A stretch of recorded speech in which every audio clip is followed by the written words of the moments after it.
Hello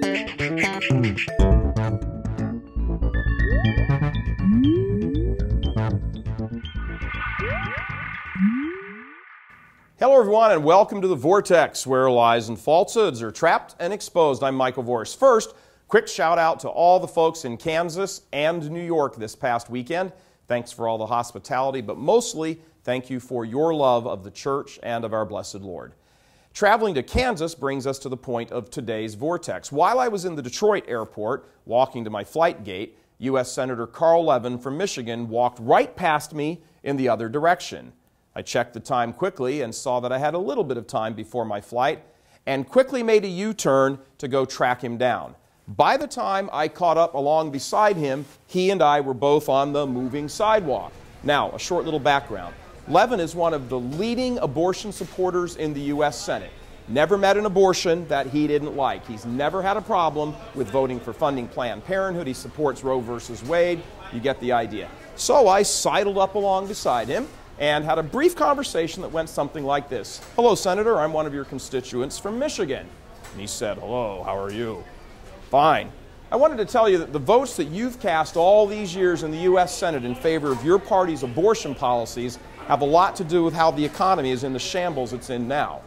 He says, "Well, what policies?" Oh, abortion policies. I said, "Yeah, the abortion policies. Your votes have resulted in the deaths of at least 50 million consumers not being in the economy right now. Not buying, not selling, not purchasing goods, not selling goods." He gave me one of those like harumphs as he kept his head down. So think about that the next time you vote for killing children. Now, you be sure and have a nice day. With that, the moving sidewalk deposited us. I turned around and went back the other way. He stood there looking all grumpy, kept his head down, plowing ahead, looking quite ticked off, I might add. And too bad. He and his cohorts are responsible for the deaths of tens of millions of children. Now stop and think about that for a second. Tens of millions of children have been slaughtered because this man and his friends in Congress have voted to allow that to happen. They have put people on the Supreme Court who have allowed it to happen. They have continued year after year to dole out hundreds of millions of dollars for all of these deaths. That doesn't happen out of the sky. It happens because of people like him. Their social engineering and socialist ideas have not only resulted in nearly more deaths than Stalin and Hitler combined, and counting, but they have also caused the wreckage of the world's once leading economy. Too bad if he doesn't like facing the music on a moving sidewalk in the airport.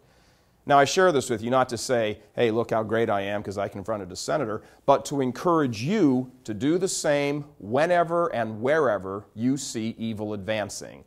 I didn't call him names, I didn't insult his ethnicity, I didn't punch him out or threaten him bodily or any such thing. Anything like that would be uncharitable. But it would have been uncharitable of me to let him pass by and say nothing. That man has blood on his hands. All these political leaders who vote for such horrors do. It is the job, it is the duty of Catholics, the obligation of Catholics to speak up and call a spade when that needs to be done. Will this change his mind, this encounter we had in the airport? Probably not. Will it change the mind of people in the church who are guilty of letting heterodoxy run amok when we speak up to them? Probably not. There is always grace, however. In either case, the truth is worth defending for its own sake, whether the person hearing you reforms or not. The truth is worth defending.